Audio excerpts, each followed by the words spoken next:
Um, this evening is a welcoming of Srimad Bhagavatam, correct? And it probably would help if you had a little introduction. Yes, to Srimad Bhagavatam. You have an idea what is Srimad Bhagavatam, or little, not so much? Okay.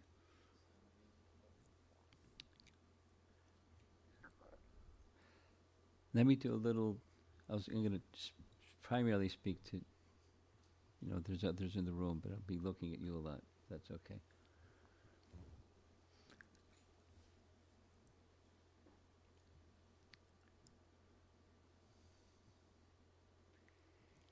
The compiler, not the author, but the compiler of all the Vedas is Srila Vyasadeva.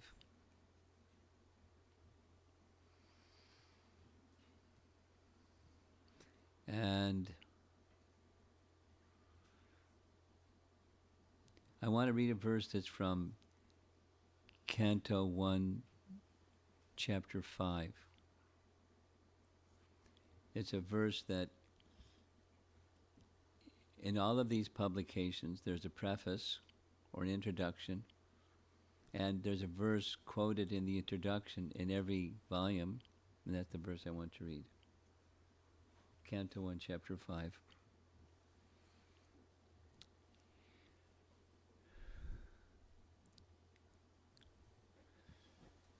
Srimad Bhagavatam is one of the 18 principal Puranas.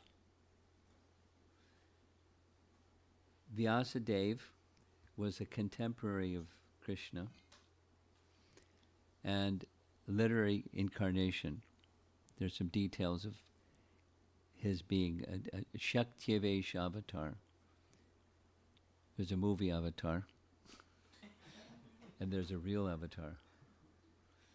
And so avatar means one who descends, and amongst those who descended from the spiritual realm, a living entity, in this case a jiva, was empowered, a Vishnu Tattva form of the Lord, empowered with the Lord's, especially with the Lord's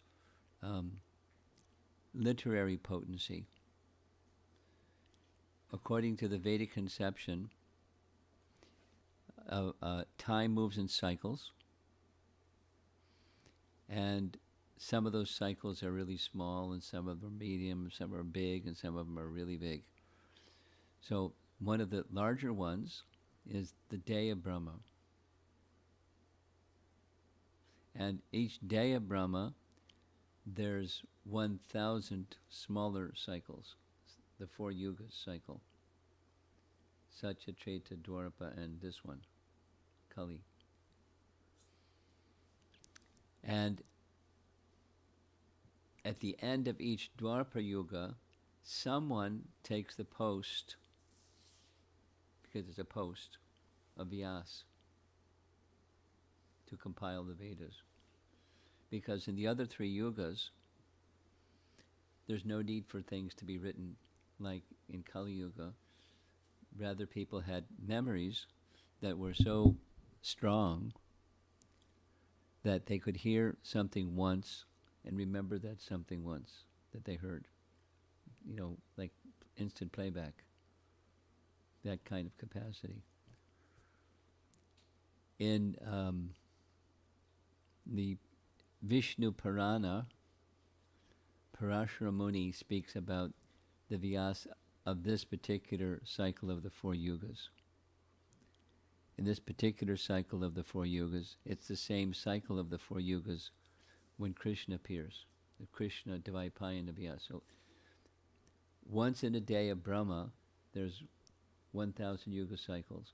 In one of those yuga cycles, Krishna appears. He appears, detail, it's okay. He appears in there are 14 manus during those 1,000 yuga cycles. And we're in the midst of manu number 7, Vaivasvata Manu. Krishna appears during the reign of Vaivasvata Manu during the 71 yuga cycles over which he is ruling. And then he departs, another Manu takes over, and so on. So Parashara Muni, you've heard his name? Parashara Muni? You've heard his name? Okay, Parashara Muni writes in Vishnu Purana, I also, 2 yuga cycles ago, was Vyas. But the current Vyas is superlative. He's Krishna Dvaipayana Vyas. He's the best. So this particular Vyas, all of the persons who have this service, they're empowered persons, they're able to see past, present, and future perfectly. We can't see present perfectly. But Vyas has perfect clarity past, perfect clarity future, perfect clarity present. And he looked into the future and saw Krishna is going to leave shortly. And when Krishna leaves, shortly after Krishna leaves, this age of Kali begins. And Kali Yuga is a dark age. And so I want to do something, and the something he decided to do to assist lightening the burden of darkness in this age of Kali was to take the sound vibration form of the Vedas and put it in a written form. This is discussed in the Puranas, to some degree in the Bhagavatam, and to an elaborate degree in other parts of the Puranas. Previously, the Vedas was one Veda. So to make it easy for the Brahmanas of this age, because largely the Vedas are various mantras, it's compared to like a king's treasury where there's many jewels and valuable ornaments, and those mantras are like the king's treasury. In the previous Brahmanas, when called upon for a particular sankalpa to do a particular yajna, I want auspiciousness for my daughter's marriage, or I'm going to begin a business, I want auspiciousness for I want, to enter in my new home and have a certain yajna performed, or something. They would know which mantras to take. But in this age of Kali, they don't have the same capacity, so he divided into departments. It's described in the Vedas like this. The rubies go over here, the diamonds go over there, and the emeralds go over there, and the miscellaneous goes over here. He divided the Vedas, the mantras within the Vedas, or the verses of the Vedas, according to the functions that would be performed. We just read in the Bhagavatam, 9th canto, chapter 7, when a particular yajna was done, there was, different priests were in charge of this Veda and that Veda and the other Veda, because it was during this Kali Yuga that this took place.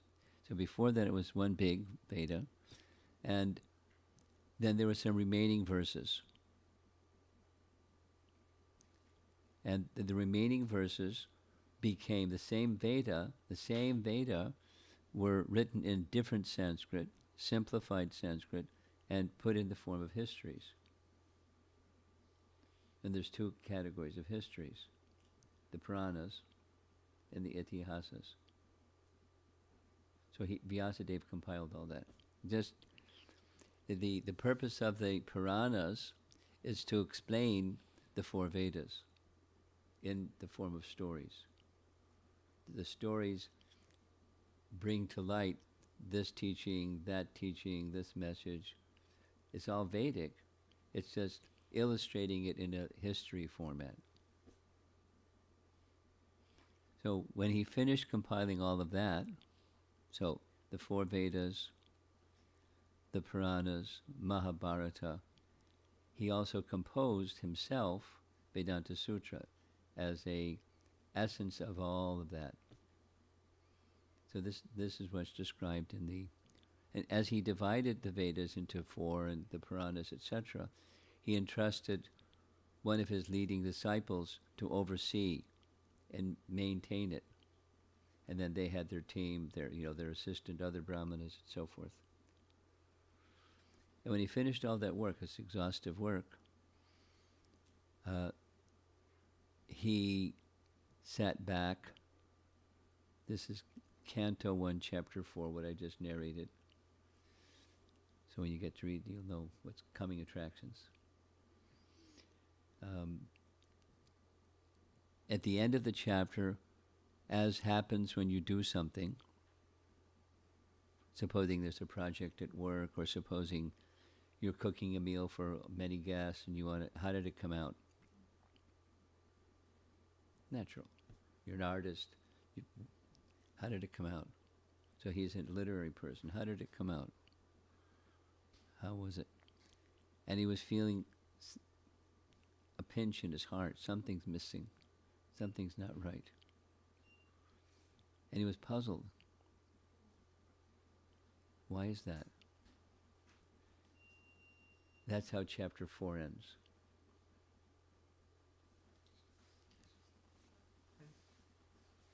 So we're leading up to chapter 5, where this verse is. So what happens, the spiritual master of Vyas was Narada Muni. So Narada Muni has this uncanny ability to just show up at the right place at the right time and say all the right things. He just zoomed in from base somewhere, playing his veena, and saw Vyas. Said, Vyas, you don't look so good. You look unhappy. What's wrong? And Vyas said, yes, I'm feeling something's missing. I'm feeling insufficiency, and I don't know why. I'm perplexed. But I think you know. So can you explain? So Vyas hears from Narada. I'm saying in simple language. You got an A in your exam. All the work that you did is just right. What you've written is, in fact, what the Vedas include, and you've compiled it very nicely. Well done, well done. But you've given so much emphasis on how people can perform different yagyas to fulfill different material desires, and in fulfilling those material desires, attain some higher destination after this life, and all of that is in the material plane. So all of it's true, but you haven't given sufficient attention to the purpose behind all of that, which is to connect the living entity with the source of all things, the absolute truth, the supreme person. So then this verse comes after that. He concludes by saying, you should do two things.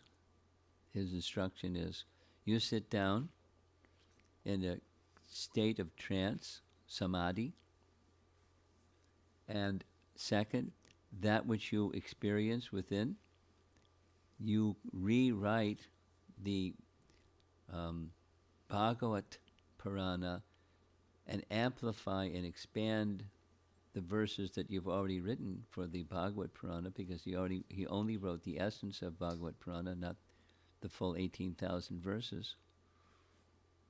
And then you'll feel satisfied. Atma suprasidati. You'll feel satisfied within. So the verse that Prabhupada includes in all these volumes of Srimad Bhagavatam in his introduction is a verse from chapter 5. And it's an instruction from Narada to Vyas, the kind of literature that Srimad Bhagavatam should become. So he did what Narada said, and then he edited or expanded on what he had already written. So Srimad Bhagavatam is one of the 18 Puranas. It's described about the Puranas. They're written, they're historical accounts, and they're meant to elevate persons from the mode of ignorance, the mode of passion, and the mode of goodness. So of the 18 principal Puranas, 6 of them are written for that certain audience, the Tamagun audience, and to elevate them. The Rajagun audience to elevate them, and the Sattvagun audience to elevate them. And not that Puranas are ignorant or passionate. It's written in such a way it will inspire and encourage those persons to go further and go further. And then amongst the mode of goodness Puranas, the Sattvic Puranas, one amongst them is called the Amala Purana, or Spotless Purana, or Shuddha Sattva Purana. That's Srimad Bhagavatam. So here's the verse, and I think many of the persons in the room will know this verse. Some may not. So I'll say, and you can respond if you know the verse. Tadvag Vasargo Janataga Viplavo. Let's try to do it together. Tat Vag Vasargo Janataga Viplavo. Tadvag Vasargo Janataga Yasmin Pratishlokam Abhadhyavatsvapi. Yasmin Pratishlokam Abhadhyavatsvapi. Namanyanantasya Yashon Kataniyat. Slow down. Slow down. She knows the verse. She's jumping the gun. Shrinvanti Gayanti Grananti Sadavaha. Shrinvanti Gayanti Grananti Sadavaha. Try again. Tadvag Vasargo Janataga Viplavo. Yasmin Pratishlokam Abhadhyavatsvapi. Namanyanantasya Yashon Kataniyat. Shrinvanti Gayanti Grananti Sadavaha.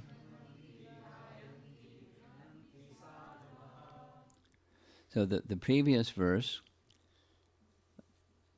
Narada has said, there's literature that's like a pilgrimage place for crows.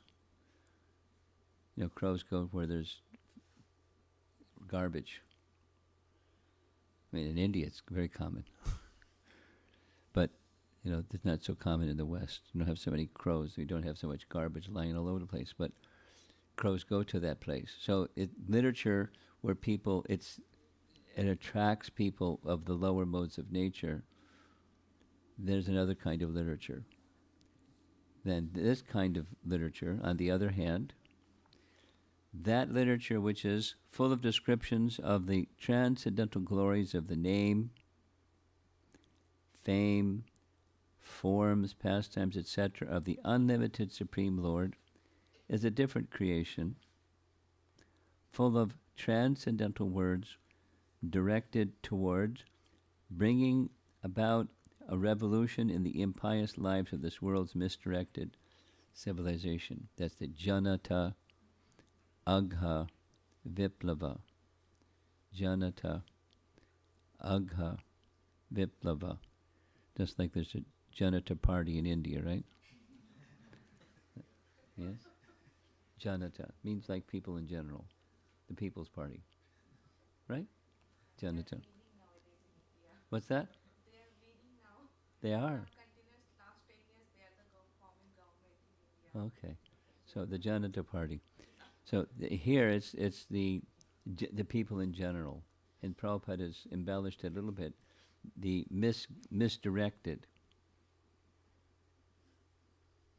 janata, the people in general. But here, um,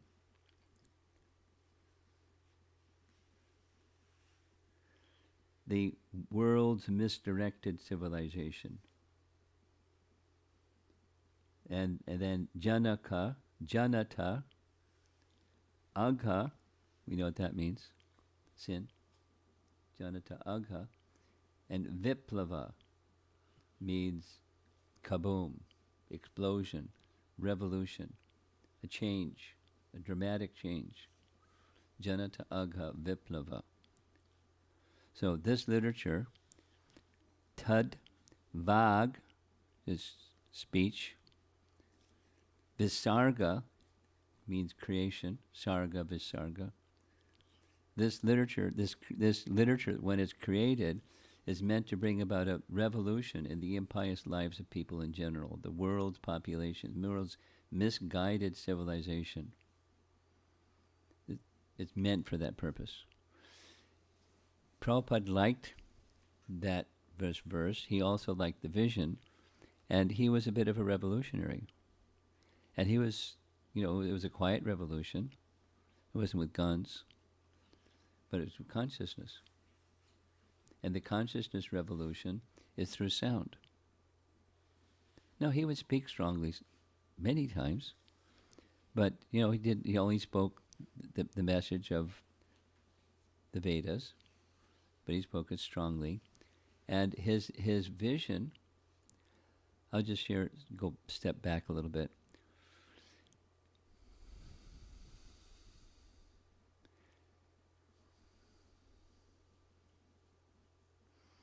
Last year at Kartik time, we were unable to go to, not this past 2022, but the year before that. We weren't able to, 2022, there wasn't a pilgrimage to Vrindavan for Kartik because the pandemic was still happening. So the devotees that normally conduct a Govardhan retreat, they did it virtually. And I had the good fortune of hearing the speakers. There were 4 speakers. And one of the speakers was Burijan's wife, Jagatrini. And for some reason, she had selected to describe the rainy season of Vrindavan, Canto 10, Chapter 20, through the lens of Prabhupada's writing a book in 1962 on Canto 10, Chapter 20. It's called Light of the Bhagavad. It's a long story, but I was inspired by the message of that little book. So I've spent, several hundred hours getting absorbed in the message of that book and presenting it in English, in a 16-part series to English-speaking audiences, and I'm still in the middle of doing the same for the Chinese audience, because the book was intended for an event in 1962 that was to take place in Japan. Because he received a written invitation from the organizer of the event called Congress for the Cultivation of Human Spirit, which could mean practically anything. High-sounding, amorphous. So he wrote this book for that audience because the audience, he appreciated, they learn lessons of life from scenes of nature. That's a cultural tendency. And it's true. So,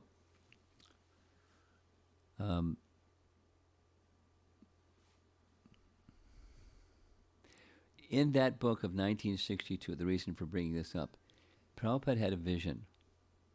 He wrote it to the organizer of the event. He saw that this book, this literature, which is in essence, it's a distilled capsule tablet form, pablamized form of the entire Srimad Bhagavatam, taking scenes of nature and very expertly, masterfully teaching the Srimad Bhagavatam in that little book.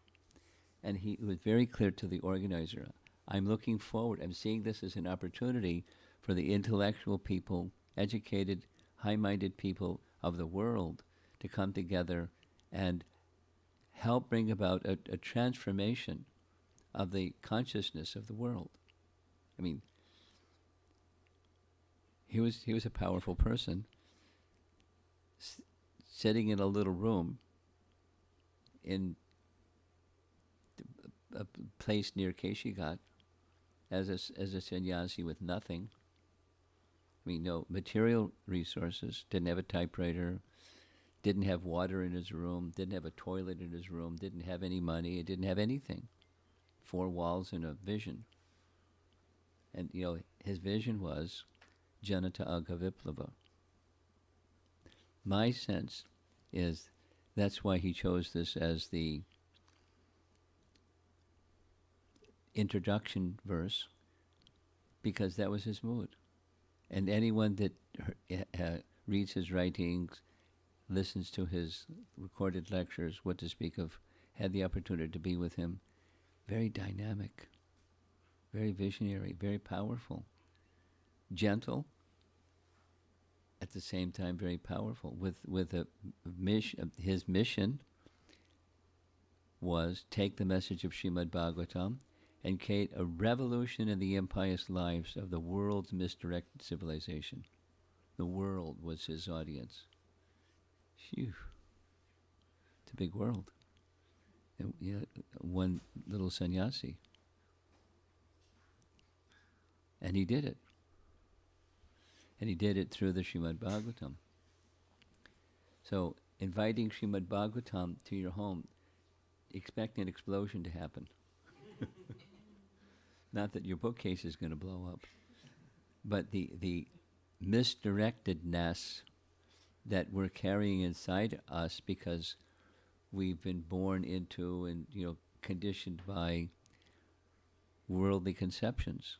And he challenges those worldly conceptions and replaces the worldly conceptions with spiritual conceptions of who we are, what stuff out there is, and how to interact with the stuff out there, and how to change your heart and move in the direction of the real purpose of life instead of the misdirected purpose of life.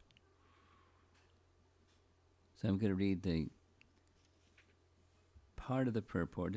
It's a 2.5-page purport, so I'm not going to read the whole thing, but you get an idea of the flavor.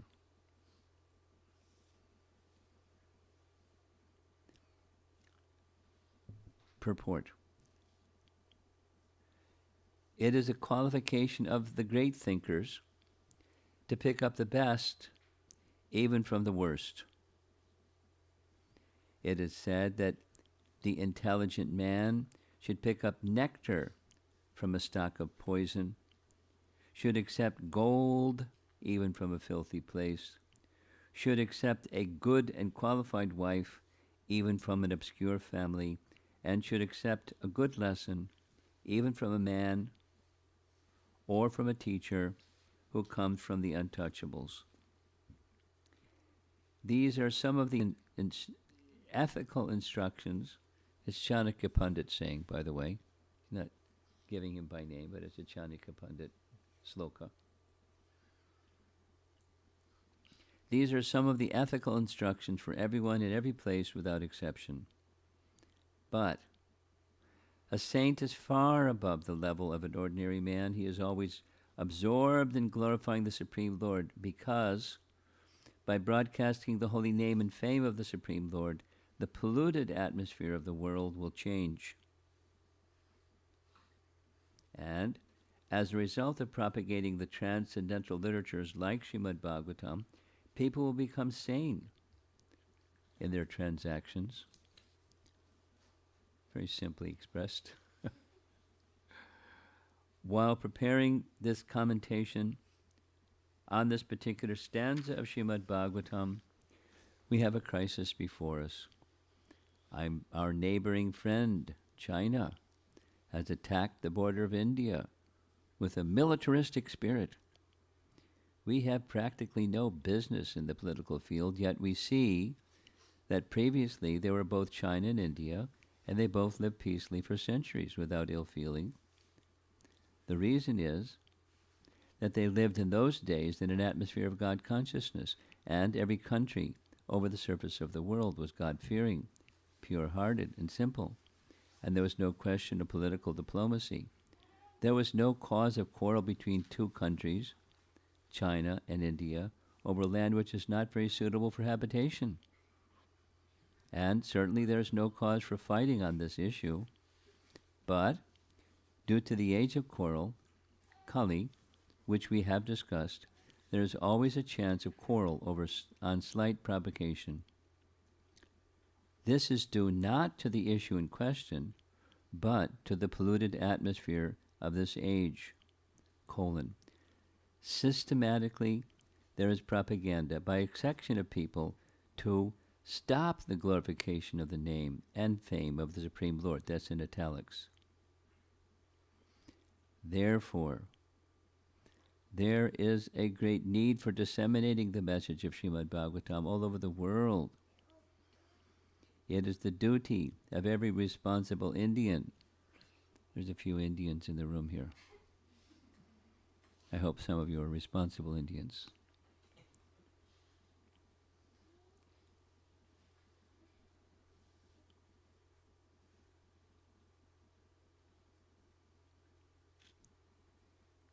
Where did I stop? Yes. To broadcast the transcendental message of Srimad Bhagavatam throughout the world. To do all the supermost good, as well as to bring about the desired peace in the world. Because India has failed in her duty by neglecting this responsible work, there is so much quarrel and trouble all over the world. We are confident that if the transcendental message of Srimad Bhagavatam is received only by the leading men of the world, certainly there will be a change of heart. He uses this phrase repeatedly, change of heart. So, Janata Agha Viplava, change of heart. And naturally the people in general will follow them. The mass of people in general are tools in the hands of the modern politicians and leaders of the people.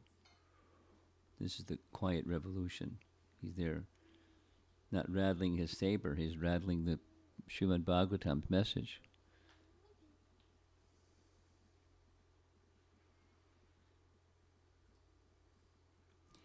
If there's a change of heart of the leaders only, certainly there'll be a radical change in the atmosphere of the world. We know that our honest attempt to present this great literature conveying transcendental messages for reviving the God consciousness of the people in general and re-spiritualizing the world atmosphere is fraught with many difficulties. Our presenting this matter in adequate language, especially a foreign language, will certainly fail. And there'll be so many literary discrepancies despite our honest attempt to present them in a proper way. But we are sure that with all our faults in this connection, the seriousness of the subject matter will be taken into consideration, and the leaders of society will still accept this due to its being an honest attempt to glorify the Almighty God.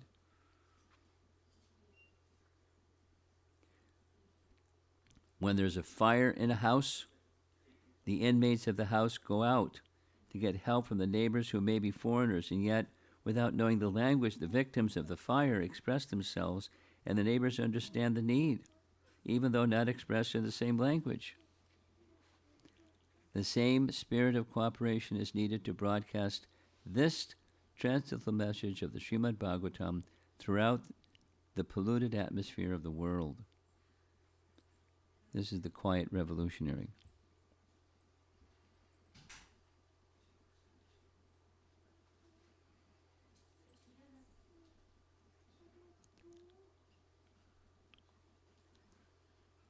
Is everything okay? I just, in presenting this light of the Bhagavad to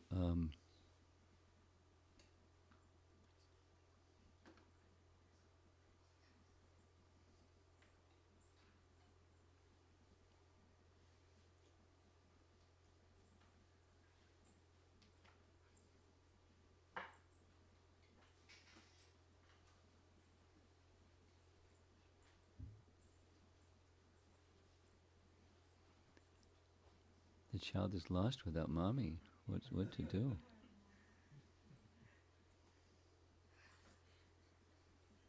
You're not saying mommy. It's just, it doesn't work. There's daddy. That'll work.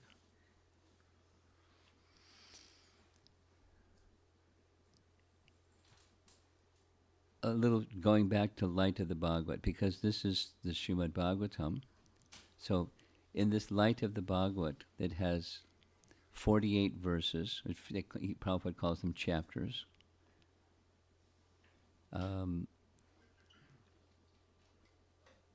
I requested some of the devotees in China, because we're now on tomorrow, Monday morning is verse number 4 of, or excuse me, section number 4 of the Light of the Bhagavad. So anyway, somebody did a little historical comparison between Srila Prabhupada's life and Mao's life. They were born in close to the same year. They left this world in close to the same year. They were both revolutionaries. Both were very concerned about the welfare of people in general. Now, one was a political revolution, and the other was a consciousness revolution. But that Mao's platform, that the drum that he beat was the People's Republic of China. He wanted the working class people to not be exploited by the leaders who were exploiting the working class people. And they were exploiting. And so that was his platform. And both were very good writers. From the time Mao was a young man, he was known as a very accomplished writer, powerful person. And he moved the nation. And that's a lot of people in China. But the target was different, very different. One was political something or other, and the other was spiritual revolution. So Prabhupada's strong language, brought friends, and it also brought enemies. And Mao's also, says he was a good writer. I don't know, but the people from China understood him like that. So commonly, people that are revolutionaries, they write some manifesto, some document that says this is right and what's going on is wrong, and this is why it's wrong and it should be right, like this.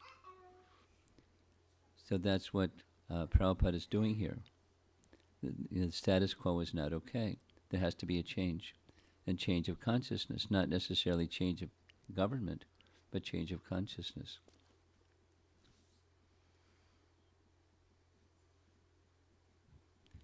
When there are too many materialistic activities by the people in general all over the world, there is no wonder that a person or a nation attacks another person or nation on slight provocation. That is the rule of this age of Kali, or quarrel.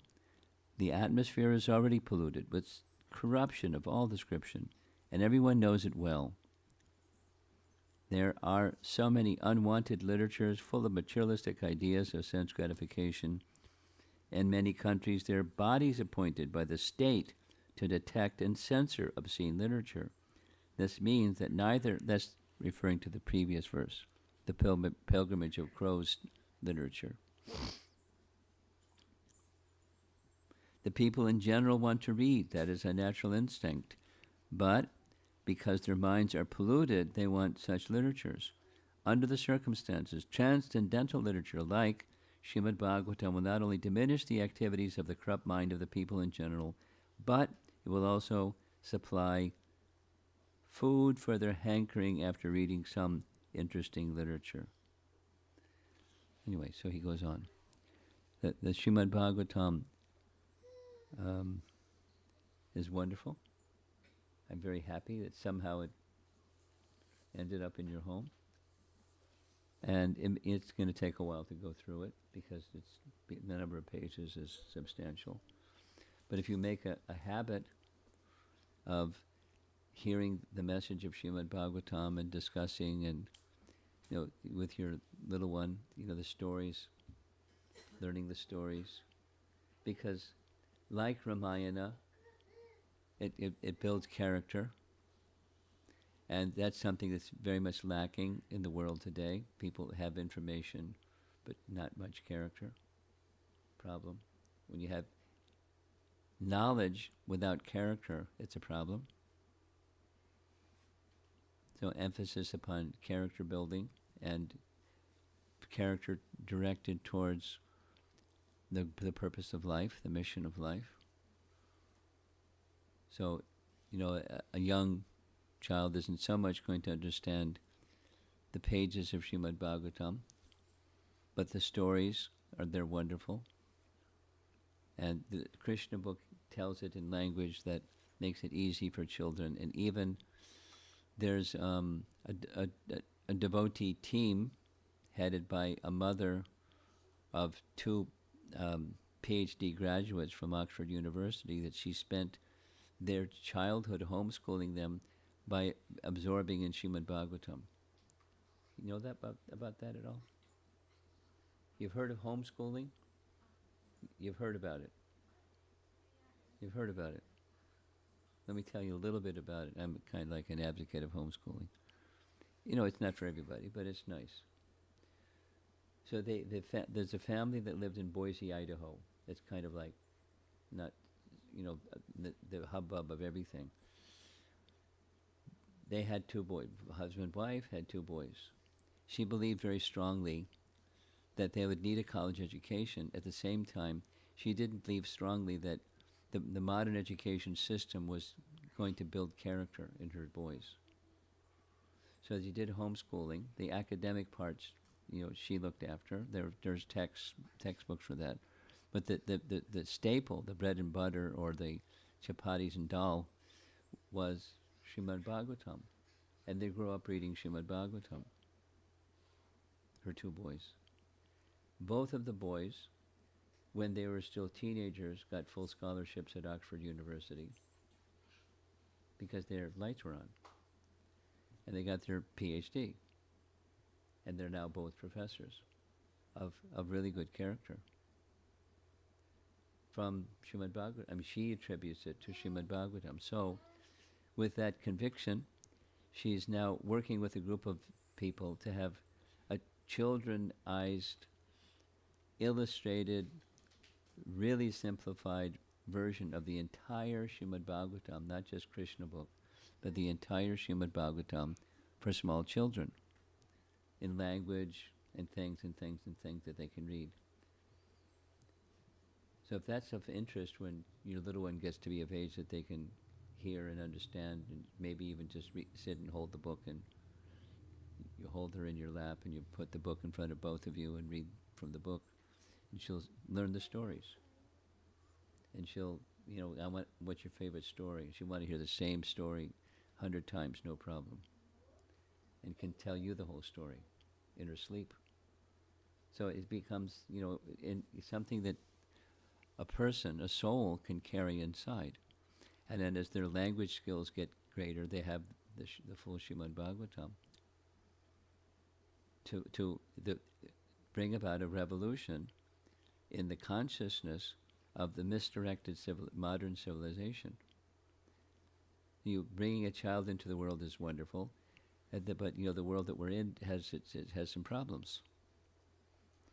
And if there isn't a course correction in those problems, then the children will become impacted by all those problems and the misconceptions that lead to Kali Yuga behaviors in speech. And it happens. It happens.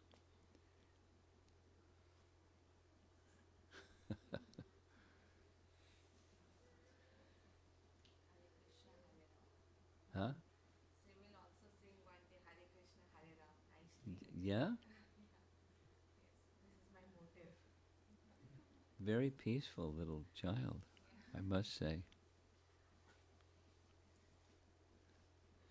And she doesn't even need a cell phone to play with to be peaceful. Let's see if there's some discussion. We'll start with either of you. Any thoughts or comments? Or otherwise, anybody in the room?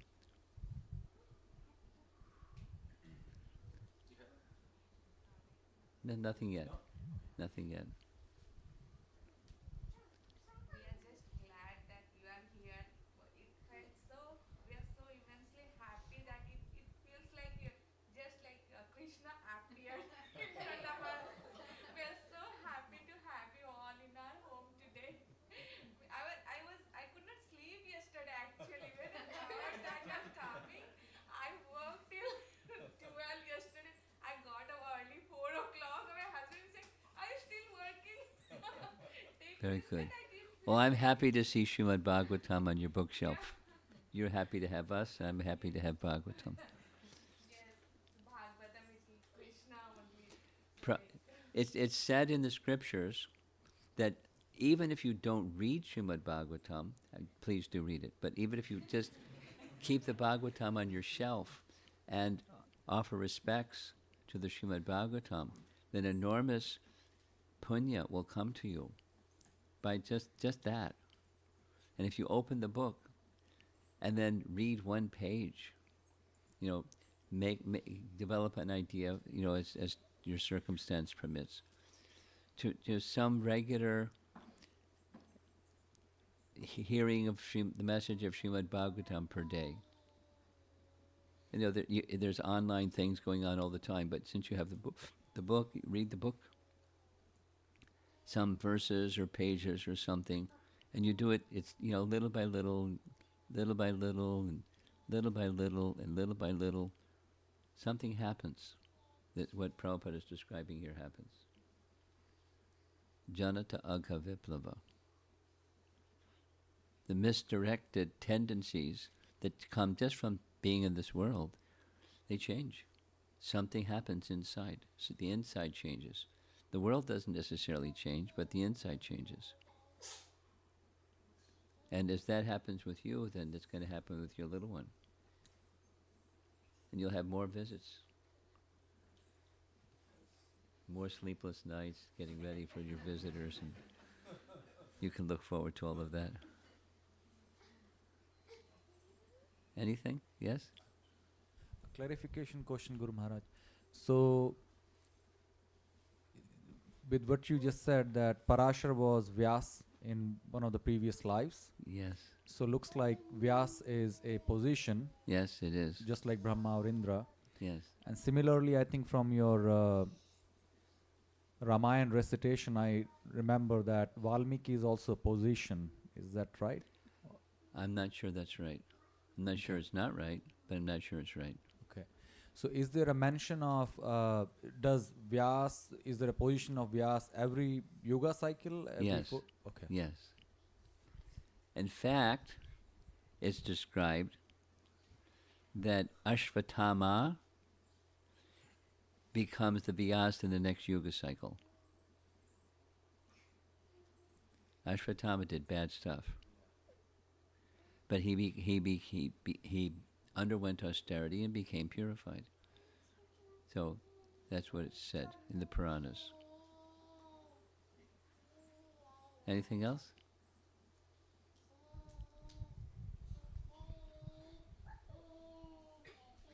Hare Krishna Maharaj. So I was wondering, you said the Vyasadev in this Yuga cycle is special.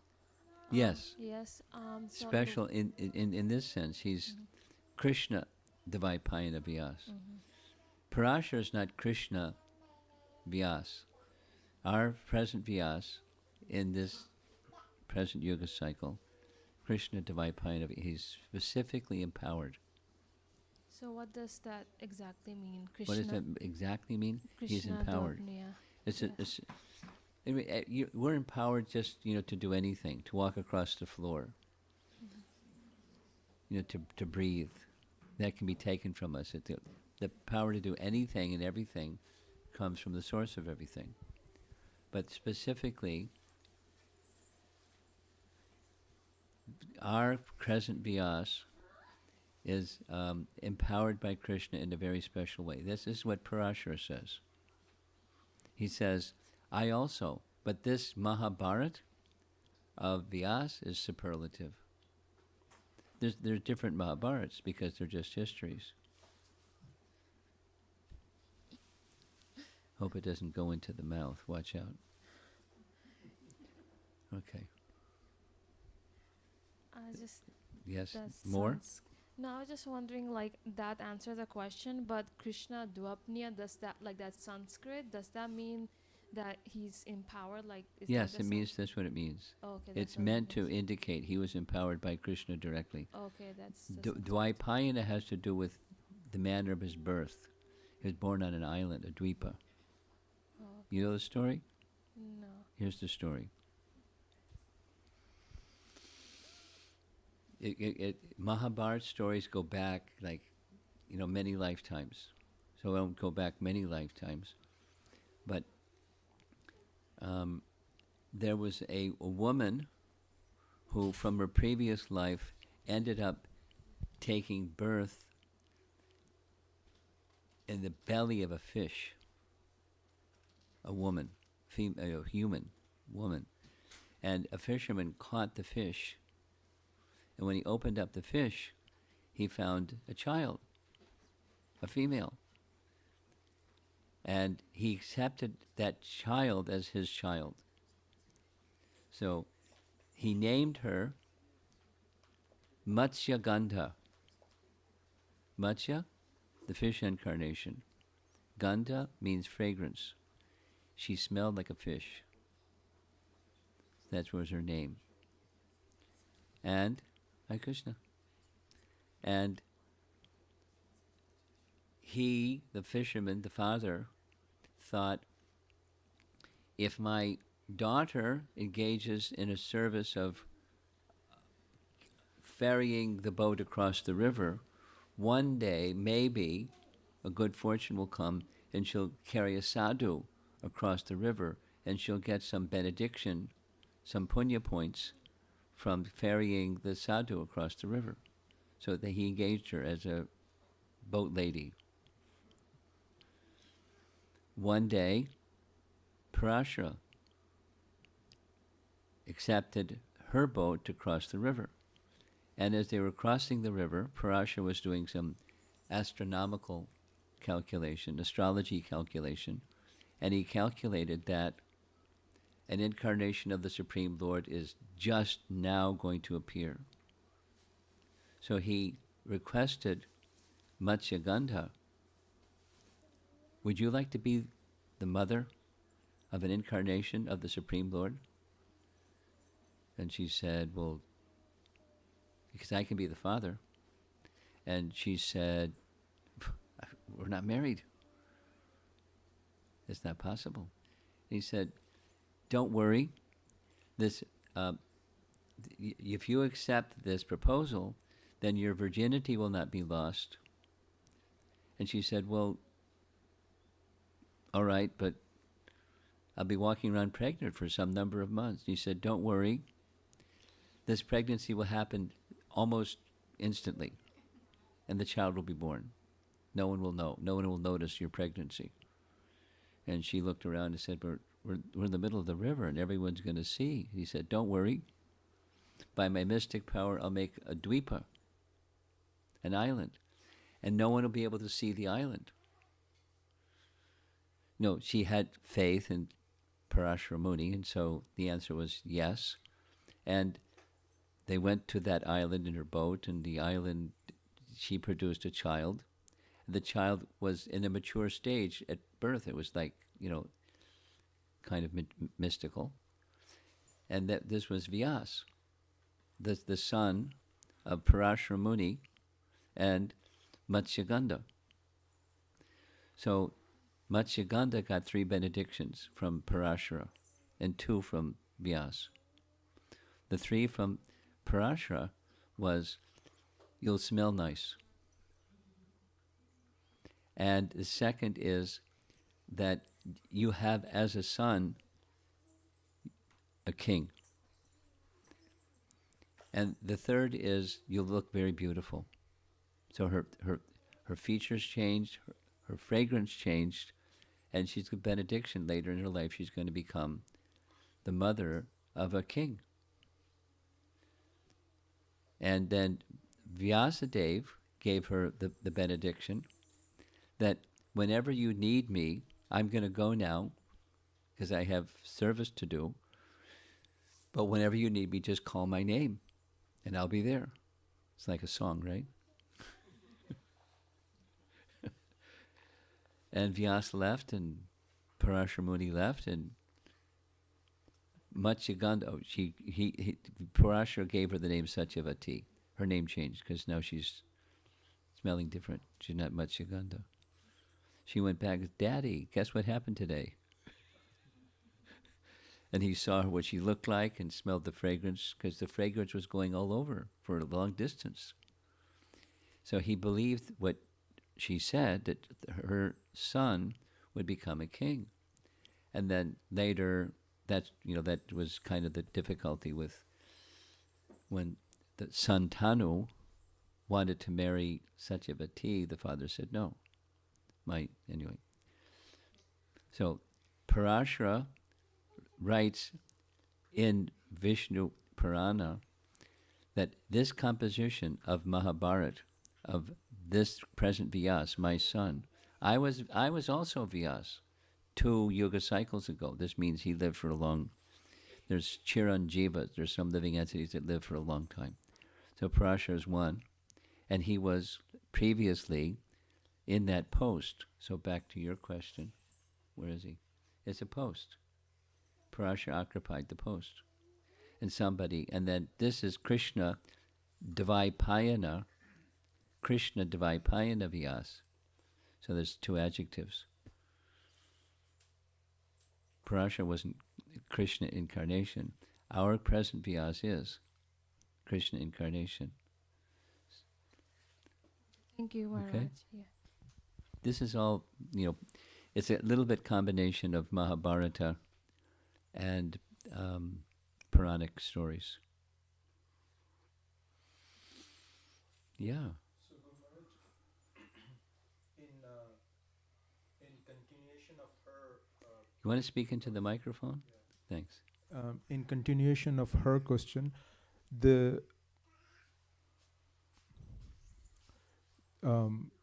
same lady.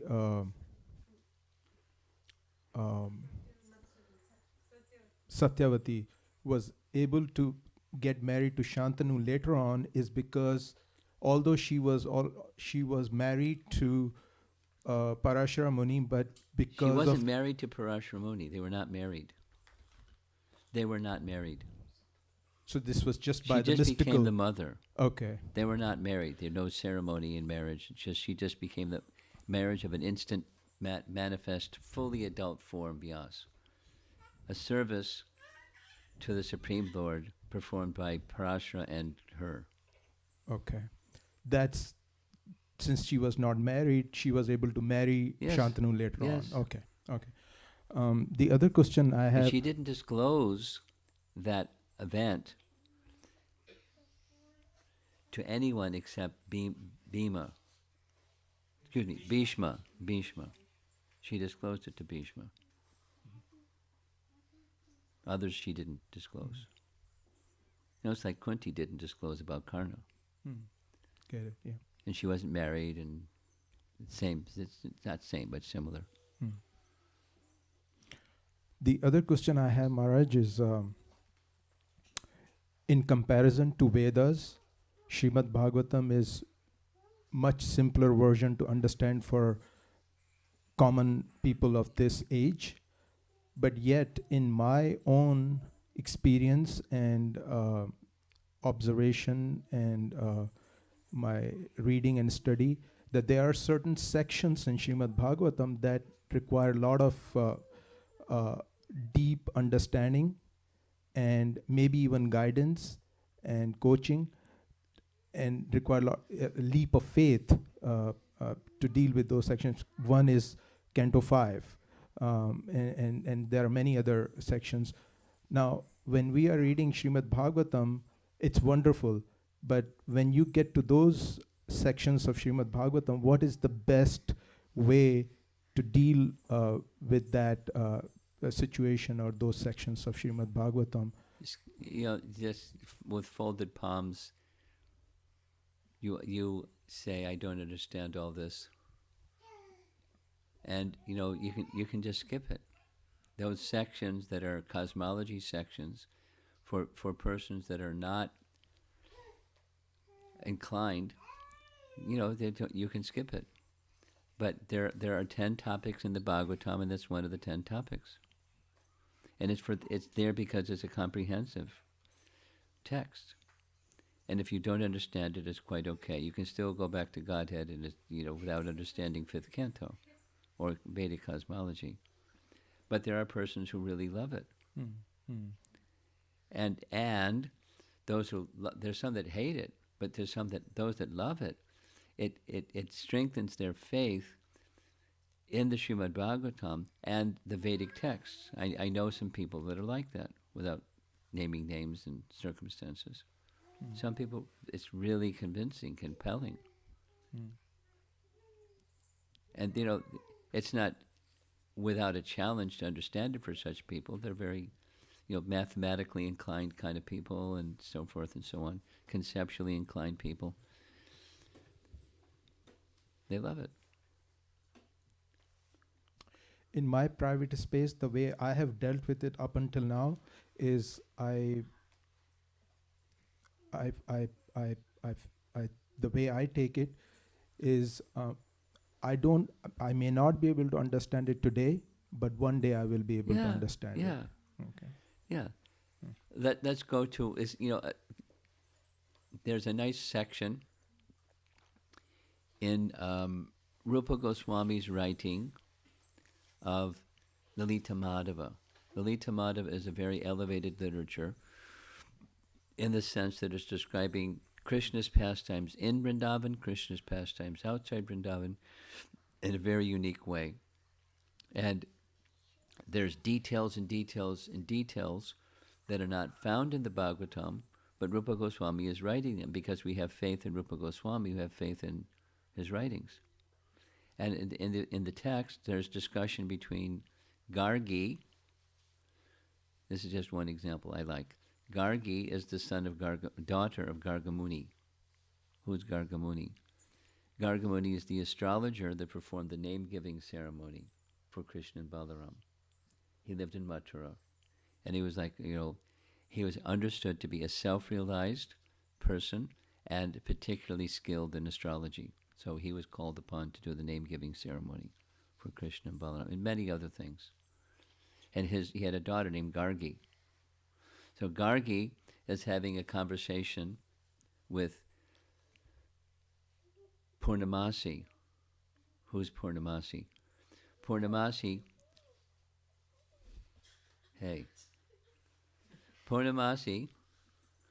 is the mother of Sandipani Muni. Sandipani Muni was Krishna's teacher. When Krishna left Vrindavan and went to Mathura, one of the things that happened real quickly is his mother and father, Vasudeva and Devaki, wanted Krishna to go to school. He's 11 years old, almost. And he hasn't gone to school yet. Come on. So there's details, but Krishna selected the school that he wanted to go to. And it was Sandipani Muni School in Avantipur, which is now Madhya Pradesh. And Sandipani Muni's mother was named Purnamasi. Purnamasi was having a discussion with Gargi. And Purnamasi is disclosing very interesting things. One interesting thing, and then Gargi says, "Oh, really? Then what about this? And Purnamasi says, not only that, but then, and then she's reflecting to herself, it's a drama. And Gargi says, maybe one day I'll understand all this. She's repeating, she's putting some other things together that she's heard from other sources and saying, maybe one day I'll understand all this. The topic that they're talking about is each of the gopis, the principal gopis of Krishna and Vrindavan, became queens in Dwarka. The very same expansions of them became queens.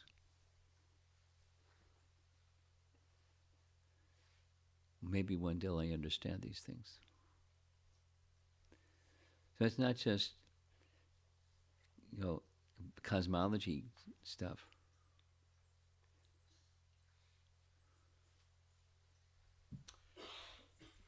Go ahead.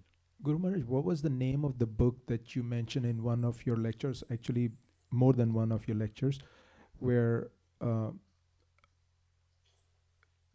Bhakti Siddhanta Saraswati Maharaj wanted to read that book and Bhakti Vinod Thakur told him you can have only one copy for yourself. And what was the name of that book?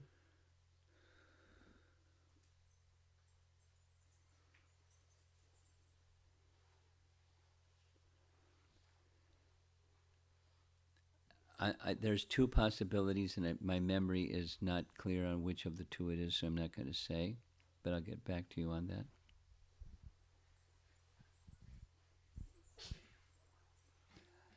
I believe it was a book that was written by Krishnadas Kaviraj, a very elevated subject that neophyte persons certainly aren't going to understand, and they're more likely going to misunderstand, and therefore it's suited for Bhakti Siddhanta because of its elevated consciousness, but not suited to be printed for circulation.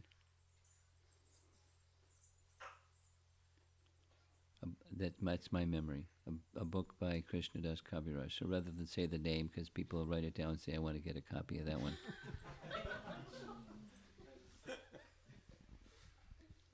Okay. Anyone else? Yes, Kirti.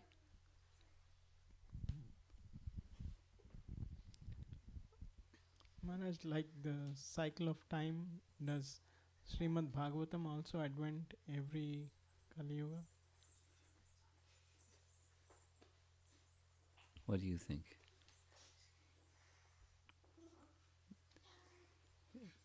It's the literary form of Krishna. When Krishna comes, not every time Vyas comes, but every time Krishna comes, Srimad Bhagavatam is made available. Now, whether it's every of the other 999 yuga cycles, other than when Krishna appears, but when Krishna appears, the Bhagavatam appears, that's intuitive, it's not scriptural. So I don't have the answer to your question, a scriptural answer to your question. This Bhagavatam was spoken. You're a curious person. You ask questions that are... I would recommend you restrain your curiosity to something that's going to be practically applied and help you make progress rather than some information that's way out there. Like that. Sure, thank you. That's a recommendation. Redirect. It's a good characteristic. Brahma Jigyasa, good characteristic. Make it something that's practical, that's going to help you in your bhakti life, rather than another far out piece of information.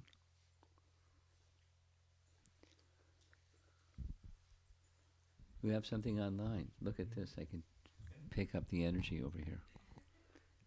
Yeah, we'll come back. We'll come back.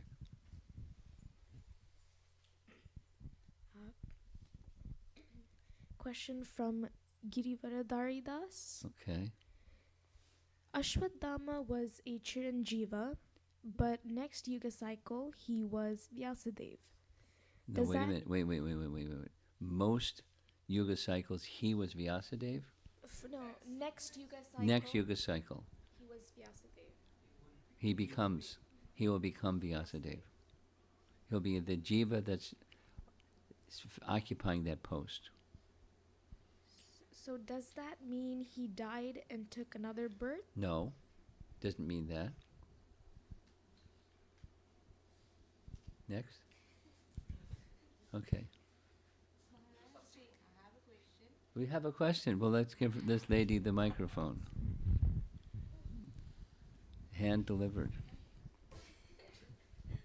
Like if I enjoy servicing to the devotees, and like I don't get much time to chant like Krishna Hare Ram Hare Krishna, and I if I choose to spend much of my time in servicing other devotees, so will it please to Krishna or no?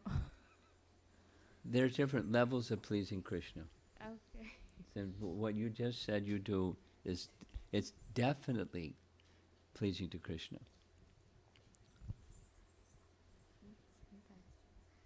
As time and circumstance permit, particularly that, the circumstance that's in your lap right now, when that circumstance changes a little bit and you have a little more discretionary time, you should target it towards at least two things. That set of books over there in the corner, and the holy name. Those two things. But right now is what you're doing pleasing to Krishna for sure. Okay. Anyone else? Yes. Go ahead. Maharaj, two questions. Two. Okay. Yeah, so first was, Maharaj, you were telling about a book wherein there was a discussion between Purnamasi and Gargi. Yes. So what The is it? title of the book is Lalita Madhava. Thank you, Maharaj. Maharaj, other question I had was just when she asked the question. So it was regards when you were telling the story that Parashar Muni, he thought that at this moment, Lord will be born, and then Vyasadeva was born. Yes. And then we said that Vyasadeva is a title which will be held by, say, Ashwatthama, or earlier it was held by Parashar Muni. Yes. So should we, I was just thinking, and I want to confirm my thought, whether what I thought is right or wrong. Okay. Does that mean that title for that particular time frame was held by Lord because he Yes. was born? Yes. Yes. Someone else will fill that as a post, like Indra is a post. Right? Yes. There's different. Right. Yes. When there's a change of manus, it's like when there's a change of presidents, he fills up his cabinet. He appoints people, right? As in the U.S. government system. It happens in different ways in different countries, but similarly, each manu has some appointed personalities in key positions. Indra is one of those key positions. So a different person will occupy that post. Thank you, Maharaj. Okay? Hare Krishna Maharaj. In one of my lecture, I heard, even when there are difficult topics like cosmology or other topics, even we cannot understand, but we should read it, and we should just appreciate the greatness of Krishna in those from those topics. Yes. Well, supposing, this Mataji over here has limited time and has a likeness for serving the devotees and not so much time yet. So she doesn't have to read that and say of the greatness. She may want to read other things. So I'm responding to your question. There are different levels of Shraddha, and we respect the levels of Shraddha, the levels of Nishchaya, and where people have conviction, say have faith. Let them do those things. So if I say yes without that qualifier, she may feel, oh, I have to do that. And I'm saying she doesn't have to do that. It's good for someone to do that. But someone that's not doing that, they have faith in another way, and that's also good for them. So how we apply ourselves to the process of bhakti depends on the gradual stage of evolving of our convictions. And there's scriptural support for each of those things. Thank you, Maharaj.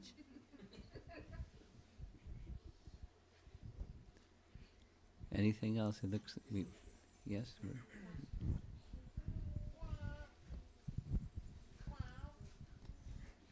Hare Krishna Maharaj.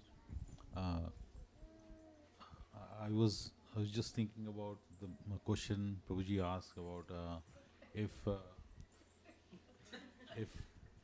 Bhagavatam will be Bhagavatam manifest every yuga cycle or not, and your answer was yes, but without any scriptural reference. So I was just thinking about it that I've heard from from devotees and whatever scriptures I have read that yuga cycles, the characters will be same almost, but the incidents may not be same. That's it's, well the character.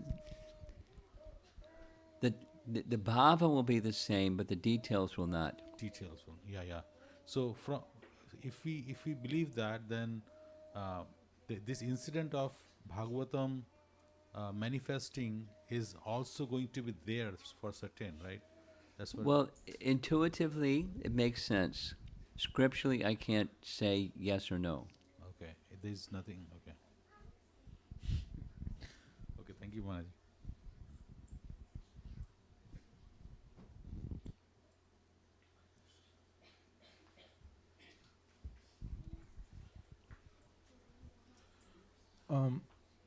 Guru Maharaj, early on in your lecture, you mentioned when Vyasadeva divided one Veda into many Vedas, and then there was, then finally came Puranas and Itihas. And Puranas in this historical format, story format.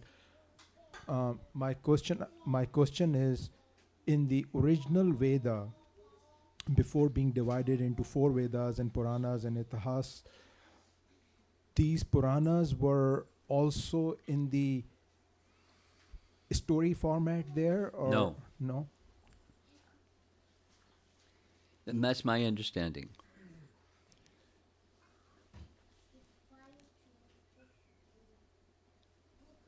There are stories, but not all the Puranic stories. Thank you, Guru Maharaj. We're good?